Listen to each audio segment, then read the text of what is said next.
Assalamualaikum warahmatullahi wabarakatuh. Robi sohli sodri wa yasir li amri walhul uqdatam min lisani kau. Alhamdulillah, puji syukur kita pada kesempatan sore hari Minggu ini jatuh pada tanggal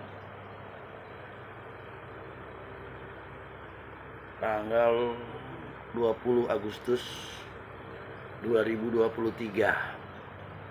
Di sini saya ingin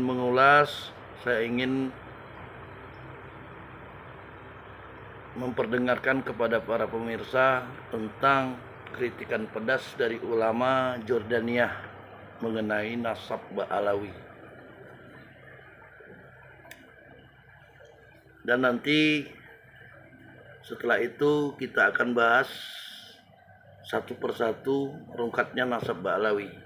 Untuk itu kami akan hadirkan videonya. Semoga rekan-rekan sekalian dapat memahami betapa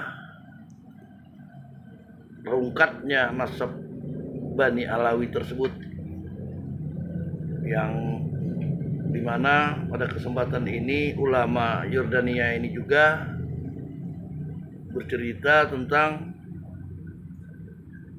tahayul, bid'ah, dan khurafat mengisbat nasab lewat mimpi-mimpi oleh Bani Ba'alawi. Untuk itu marilah kita perdengarkan sekilas. Ala asrofil anbiya wal mursalin Sayyidina Muhammadin wa ala alihi wa sobihi ajmain. Amma ba'du.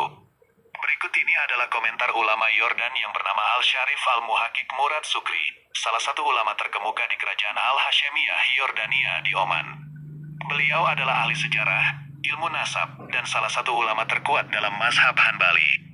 Dalam sebuah situs web Sakifah Al-Syabami, beliau menuliskan komentarnya mengenai keabsahan nasab Balawi sebagai keturunan Rasulullah. Untuk lebih jelasnya, silakan disimak komentar beliau yang sudah kami alih bahasakan ke dalam bahasa Indonesia untuk lebih mudah dipahami. Al-Syarif Al-Muhaqiq Murad Sukri menantang validitas nasab keturunan Ba'alawi. Segala puji bagi Allah, Tuhan semesta alam, dan semoga doa dan kedamaiannya dilimpahkan kepada junjungan kita Muhammad, keluarganya, dan semua sahabatnya. Amma ba'du, setelah Allah memberikan kesuksesan dan kemudahan, dan saya menulis sebuah risalah berjudul Quraisy fi Al-Urdun, dan di dalamnya terselipkan manfaat dan peringatan, di mana para penuntut ilmu yang adil mengapresiasinya dengan baik. Dan sekelompok orang yang telah membaca risalah tersebut bertanya kepada saya tentang silsilah keluarga Al-Sakaf yang berada di Oman, Jordan, dan mereka mengulangi pertanyaan tentang hal itu, dan mereka bersikeras untuk mengetahui kepastian dan kebenaran dalam afiliasi atau bernasabnya keluarga ini dengan Fatimah putri Rasulullah SAW. Jadi saya memutuskan untuk menjelaskan garis nasab keturunan keluarga Al-Sakaf, dan untuk menginformasikan mereka yang tertarik di dalamnya.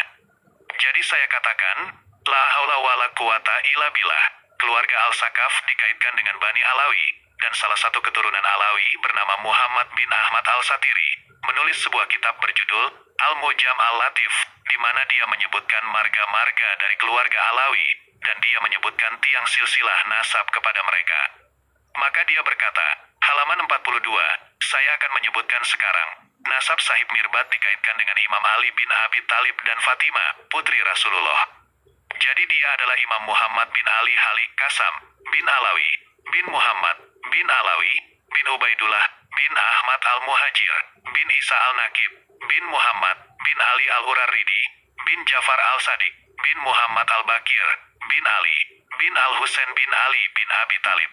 Murad berkata, silsilah nasab ini dilegalkan oleh penulis Al-Mujam Al-Latif, dan ini adalah silsilah palsu, karena beberapa alasan. Alasan pertama, Alama bin Abi Anaba disebutkan dalam kitabnya, Umdat Al-Talib fi Ansab Abi Talib, yaitu kitab yang dijelaskan oleh penulisnya, mengatakan, halaman 128, Majmuat Al-Rasail Al-Kamaliyat, kegugupan saya menggerakkan saya dan jiwa kebapaan saya untuk menyusun sebuah kitab tentang garis keturunan Abi Talib, yang menggabungkan cabang dan asal-usul. Dan dia menggabungkan rimpang ke ekornya, dan orang-orang dapat menyerap ilmu ini dan menyelidikinya. Dan tidaklah meninggalkan satupun manfaatnya, kecil atau besar, tanpa menghitungnya. Saya telah menyampaikan kepada Anda, bahwa Ibn Abi Anaba bermaksud untuk memahami dan membedakan kesalahan dari yang benar. Dan dia, Ibn Abi Anaba sama sekali tidak menyebutkan bahwa Muhammad bin Ali al-Uraidi memiliki keturunan seperti yang disebutkan oleh Bani Alawi. Begitu juga tidak disebutkan di sini, karena kurangnya pengetahuannya tidak menunjukkan pengetahuan tentang tidak ada, atau tidak adanya keberadaan tidak menunjukkan kurangnya keberadaan. Karena jika ahli fan ilmu tidak mengetahuinya, maka ini adalah indikasi bahwa itu tidak ada. Karena yang membuktikan penetapan nasab mereka ini adalah para ulama nasab itu sendiri, dan para ahli fan nasab itu sendiri. Apa yang tidak mereka temukan berarti tidak ada. Apalagi Ibnu Abi Inabah adalah salah seorang penulis abad 9 Hijriah, masa penyebaran nasab Ba'alawi. Alasan kedua, dengan asumsi bahwa Ibnu Abi Anaba ketinggalan untuk mengetahui dugaan kesyarifan X, maka sarjana brilian, Raja Yaman, dan maksud saya Yaman di sini sama, X dan Dofar, termasuk Mirbat Balat al-Ba'alawi, Bani Alawi, telah menyebutkan dalam kitabnya, Tarafa al-Ashab fi Marifat al-Ansab, secara rinci dan meringkas semua asrof Yaman. Dia berkata pada halaman 113, semua silsilah nasab asrof di Hijaz, Syam dan di antara keduanya, telah berlalu dari karya-karya Yaman.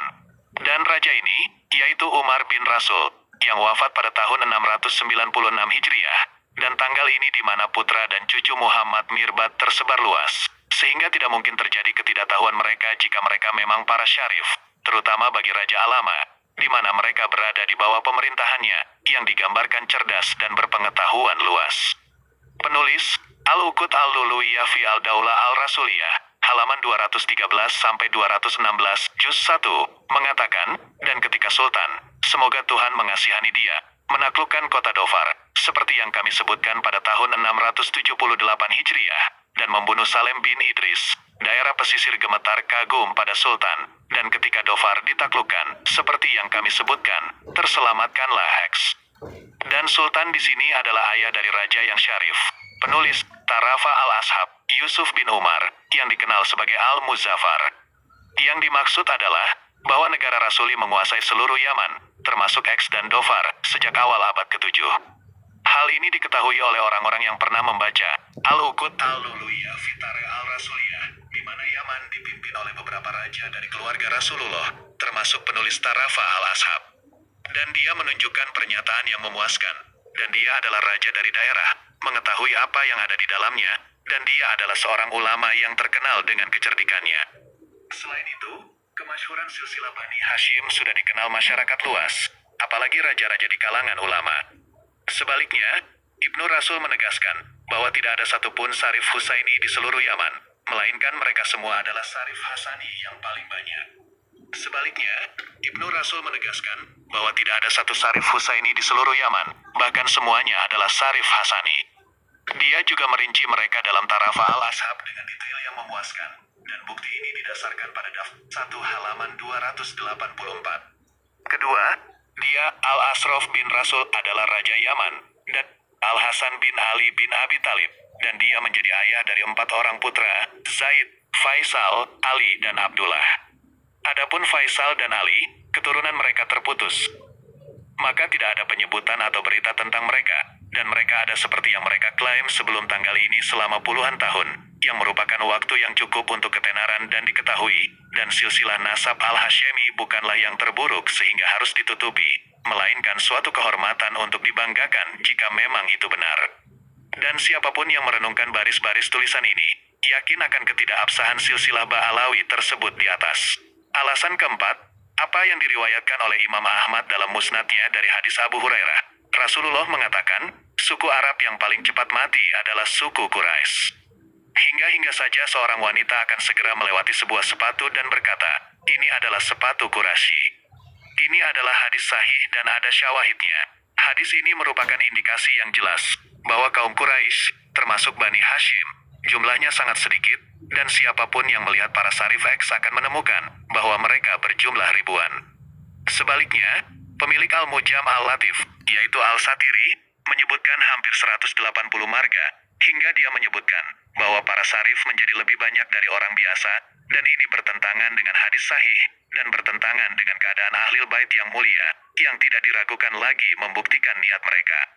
Satu contoh untuk orang waras sudah cukup. Diketahui bahwa Sarif Al-Husain bin Ali, Emir Mekah, adalah seorang Hashemi yang silsilahnya tetap dan dapat dilacak ke Al-Hasan bin Ali bin Abi Talib, dan dia menjadi ayah dari 4 orang putra, Zaid, Faisal, Ali, dan Abdullah. Adapun Faisal dan Ali, keturunan mereka terputus, dan tidak ada keturunan bagi mereka setelah apa yang terjadi pada mereka di negara Irak. Dan untuk Zaid, dia memiliki seorang putra, yaitu Ra'ad. Itulah tadi komentar ini pendapat dari ulama Yordania. Jadi jelas sekali kalau di sini menurut beliau nasab Alawi itu dalam tulisan Jami al-Huda Albaniyah, menurut beliau suatu kebodohan mengisbat lewat mimpi. Garis keturunan Alawi itu adalah pendatang dari Irak dan mereka itu adalah penghanut Syiah Imamah. Mereka hijrah ke Yaman bernama Muhammad bin Sulaiman dan seorang sepupunya yang dari Irak ke Yaman dengan sepupu mereka, dan mengatakan bahwa mereka adalah keturunan Rasul atau orang mulia yang berkeluarga Bani Alawi. Jadi ini di abad ke-9.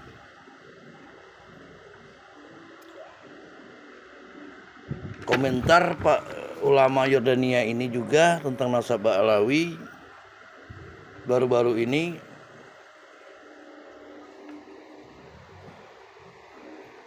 sangat pedas mengatakan bahwa mereka tidak tersambung atau suatu kebodohan jika mengatakan mereka keturunan Rasul.